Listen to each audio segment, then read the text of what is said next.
Space Ace, defender of justice, truth, and the planet Earth.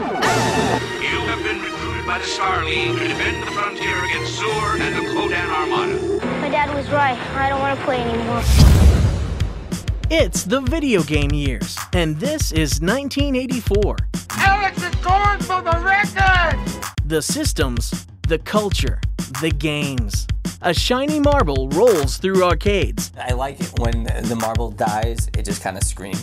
Sierra embarks on a big adventure. Look at Bush, grab sword, and touch Pat. Why is this getting sexual? I don't know. And 2 video game films hit the screen. How cool is that? That's just, when you're a kid, that's the kind of thing you dream of happening to you.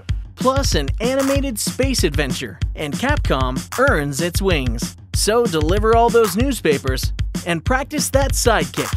Get ready for 1984.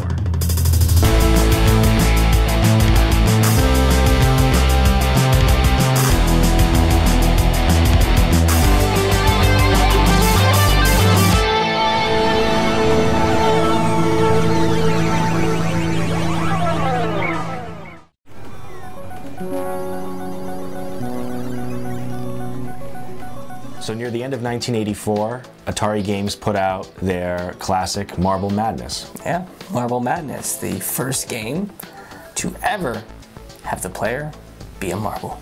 Marble Madness. Really, there's nothing funner than playing with balls. Marbles. You had a marble, you had a trackball in the middle to control your marble through, what was it, like a half a dozen courses? Really fun, really original concept. I always loved the isometric sort of like MC Escher kind of artwork where it like a staircase goes up but goes down simultaneously. It just had this weird look. It's the only video game ever where the controller is your main character, basically. You're a big blue ball, and that's what you're controlling. It's almost like when you play iPhone games today, you really felt like you were controlling what was on the screen. This is probably the most appropriate use of a trackball in a game. I mean, it's like marble shaped, and the way you move around just makes sense because you're moving a marble. One idea that they didn't implement, which I thought they should have, was some sort of like trackball with force feedback. How would that work? Well, to compensate for the inertia of the ball keep rolling, and you're going to have to go against it. But they didn't. It worked out fine. And the cool thing about the courses, though, is that you can take risks. Sometimes there are shortcuts and alternate paths, or if you can be a little fancier, know what you're doing, you can shave off a few precious seconds. It's really fitting that they named it Marble Madness because the game drove me out of my mind. Like, I lost my marbles. As much as I liked the idea of Marble Madness, that game is viciously difficult. It's hard. I like it when the marble dies, it just kind of screams. Who knew? These little glass balls had feelings and emotion. This slow-ass broom and dustpan comes out and sweeps up your ball and wastes like 5 seconds off the clock. Takes a sweet-ass time, it does. Sweet-ass time. I hate that damn thing, and I always wish for that dumb magic wand to come down and give me 10 more seconds, but it never does. Marble Madness was one of the first games to use true stereo sound, and it sounded awesome. The music is really great in this game. Stereo sound, great soundtrack. Really underrated soundtrack for the time, and experimental, and yeah, it's fun. Mark Cerny was only 18 years old when he designed and co-programmed Marble Madness. A really neat fact about Mark Cerny is that he still works in the industry today. In fact, if you didn't know, he's the lead architect on the PlayStation 4. That's right. He went from programming games to designing consoles. Talk about a big career. It led to decades of marble-related games. Yeah. Thank you, Atari. This would be the first of probably about 10 or so Atari mid-80s arcade games that were all original control schemes. Marble Madness sort of led the way there.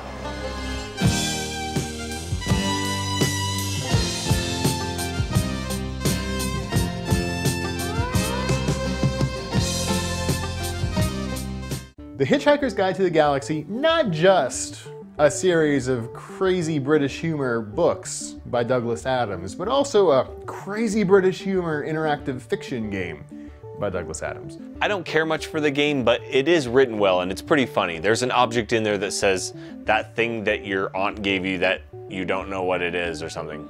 You switch through a number of different characters. You play as a number of different characters. You can play as Zaphod Beeblebrox, you can play as Arthur Dent, you can play as Ford Prefect. It contained not only all the great humor that was found in the books, but it also was kind of infamous for its difficulty. Hitchhiker's Guide to the Galaxy was one of those games, and these were common in the 80s, where if you did something wrong, the game was unwinnable. You input commands that the computer doesn't understand. You die. You suck at this game. Don't panic, I guess. There was challenges that made absolutely no sense, which kind of, you know, when you look at the source material, yeah, okay. You have to get the Babelfish. And you had to do it, and there was a very specific sequence of events, and it was timed. You could only make a certain number of moves before the game would just, you would lose. It wouldn't kill you outright, but you just couldn't progress any further. You have to do so many crazy things. Eventually, you know, the company released t-shirts saying that you conquered the Babelfish, you know, portion of the game. And there was a number of really cool feelies that were included in the box. Like a pin that says "Don't panic," or, you know, a little piece of paper that says, you know, this is the Arthur Dent's house destruction order, things like that. Danger-sensitive sunglasses, which were just black cardboard that you put on, so they were always sensing danger. And there was an empty plastic bag with a label on it that said Microscopic Starfleet. That's awesome. Even today, you got people going for the ultimate editions of certain games just because they have art books or this or that and the other. But this was like the golden age of including crap with video games. If you like difficult games and you're interested in text adventures, Hitchhiker's Guide to the Galaxy, in my opinion, is one of the best ones that you can check out.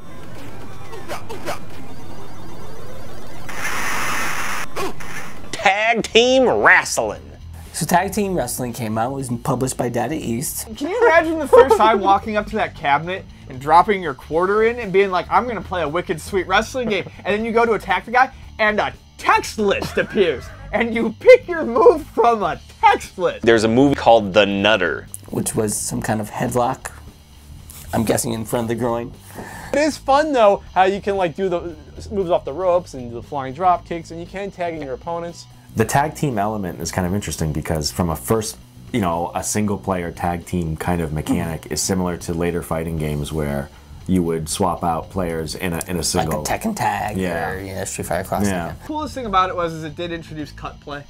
Like if you were to put a guy in a submission and it's like near the end, like they can come out and like intercept it. Oh, they could. So like they tried. I mean, the game itself it's an okay game. It's not horrible. It's not great by any means. But it was the first game in the history of video games to introduce tag team wrestling into arcade games and video games. Well, my idea is always to try to bring the best technology at the lowest price to the masses. We are a company which we like to sell to the masses, not to the classes. Atari had huge losses, in particular, the year previous, and they're out. They're done. Warner Communications is like, no, we got to sell this crap. When Warner sold Atari, they sold it to the Trammels, who had every intention of continuing the thing. So it really wasn't the end of anything. It was the end of a dream.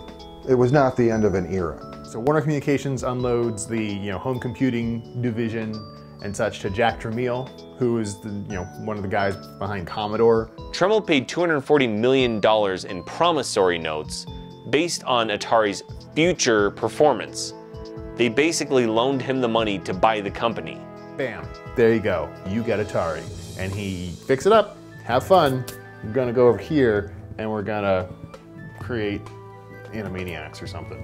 Tramiel ruled with an iron fist and got rid of as many people as he could. He thought that he could double or triple the profits at Atari. Well, stay tuned to see how that goes. When the Trammels came in, they started to take Atari to places where maybe it needed to go, but no one who was there was interested in going. So that's why it went from 2,000 employees to 200 employees in a couple of weeks. They just decimated the place. One of his Tramelisms was, business is like sex. You gotta be involved. I kinda like that guy. It was the fastest growing company in the history of the United States. And then it became the fastest falling company in the history of the United States. In the scope of like 4 years, I saw both of those sides. Video games are seen as a fad, and they're done with. It's like, okay, that was cute. We're done with that. Now let's get some Teddy Ruxpins and play with those. That's what the kids want nowadays. Rah. So get ready for 1984 where we talk about board games. Kids want Cabbage Patch Kids. Wow, Cabbage Patch. Yes, we'll sell those. Brilliant. Make millions of dollars.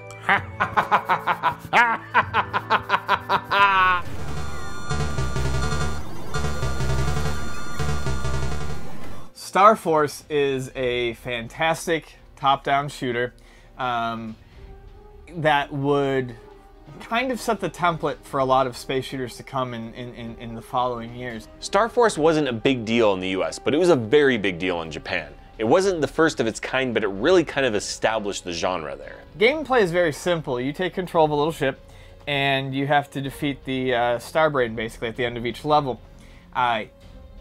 All the levels basically look like space stations that are currently in the middle of construction. Star Force was released in North America in arcades under the name Mega Force. Really, the scrolling in the backgrounds was what added something to it, and we started to see this in previous years, but the more we start adding to the background, the more invested you become in the shooter. I mean, my biggest memory of that is that it was one of the early releases on the NES. I mean, when Tecmo was one of the first publishers, third-party publishers, you would see like Mighty Bomb Jack and Star Force were big releases. Star Force really was kind of the seed that started these, you know, these grand space stories.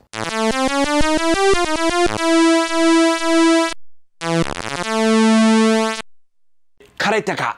It's a pretty impressive game for the time. It started on the Apple II.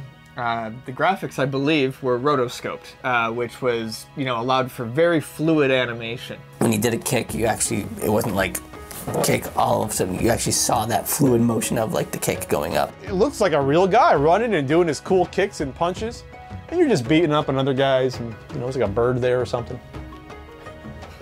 Is there a bird? I don't know. Fluid motion for 84, of course, yeah.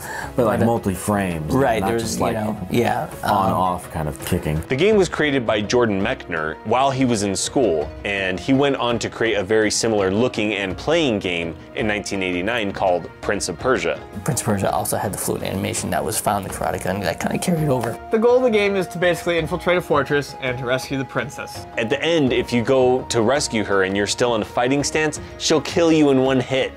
If she's that powerful, why didn't she just rescue herself? It's also sort of a precursor to fighting games as well, much like Karate Champ. She doesn't need you. She can kick your butt in one hit. 84, I guess, sees a lot of this sort of one-on-one combat. They want to explore how that can be done in a video game. And Karateka really lays the groundwork. We played that game every day, and you know, I played for a full semester before I was able to beat it. But you did beat it. I did beat it, and unfortunately I only got a C in that class. The design of the game was influenced by ukiyo-e art, Akira Kurosawa, Seventh Samurai, and Disney. Well, what are you going to do? Have a good grade temporarily, right, or beat Karateka? That yeah, what looks better? Forever. Yeah. You know, I mean, on my resume now I beat Karateka. Yeah, absolutely. So, it would go on to get very popular and to be ported to other computers besides the Apple II. Well, Karateka was born in New Haven, Connecticut, where Yale is. Just like me. Yeah. I was born in New Haven. And George W. Bush. Yeah. Poor bastard.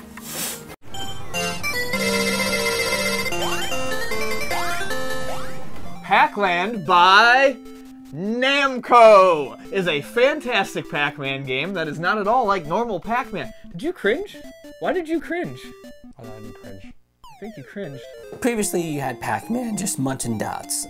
With Pac-Land, the gameplay kind of changed a bit, and it was more of a side-scrolling game where you actually saw Pac-Man with hands and feet. Oh, mazes and puzzles. People don't want that anymore. Let's move Pac-Man into platformer world. It was a side-scroller. It was like Super Mario Brothers almost. This is a very simple platformer. I mean, I can call it fun for like a minute. And then you kind of get, bleh. I mean, it reminds me of something like Mickey Mouse Capade on the NES. Certain power pellets allow you to sustain air flight when you jump. The game gets deviously hard later on. It's one of those games where it's based upon a lot of it timing and speed. So the control scheme set up is you have 3 buttons. You have 1 button to go left, 1 button to go right, 1 to jump. It was an interesting mechanic. You couldn't squash your enemies, but when you did get power pellets, you could run into them and into the ghosts that would turn blue and then they go away. There's a lot of cool little things going on here. And again, it's based upon, I'm not a fan of the Pac-Man cartoon, but Pac-Land's fun. One of the interesting things about Pac-Land is that for some reason in Japan, they gave Pac-Man a giant schnoz like Pinocchio. Not sure why. You know, if you look at the original box art, he didn't have a nose at all. He actually had feet too. That's neither here nor there. In the American version, they gave him a nice little small nose like mine. But never understood why they did that. The graphics were impressive. I was like, wow, this looks like Pac-Man, and the music was Pac-Man from the cartoon. And it's really bright and colorful and cartoony looking. Well, it's based upon the Pac-Man cartoon from the year before. It was almost like early cell shading. It was trying to emulate the cartoon.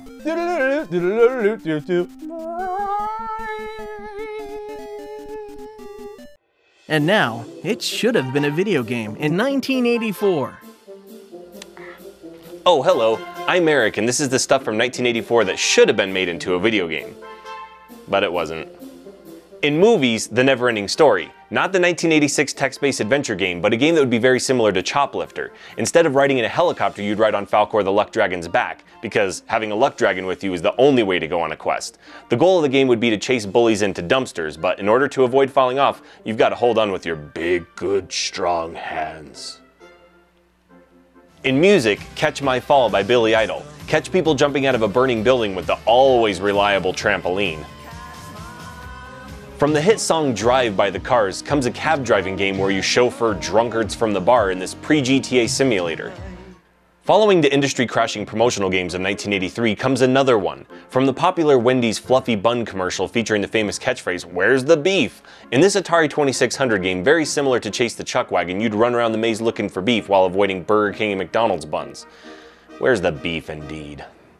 Snorks, a ColecoVision game for the television series Snorks. They're not like Smurfs, they live underwater. The game itself would be a little bit like Smurf rescuing Gargamel's castle for the ColecoVision, but totally not like Smurfs because it'd be underwater. Snorks are not like Smurfs, they live underwater. Seriously. And that's what should have been a video game in 1984, and I would like to play them.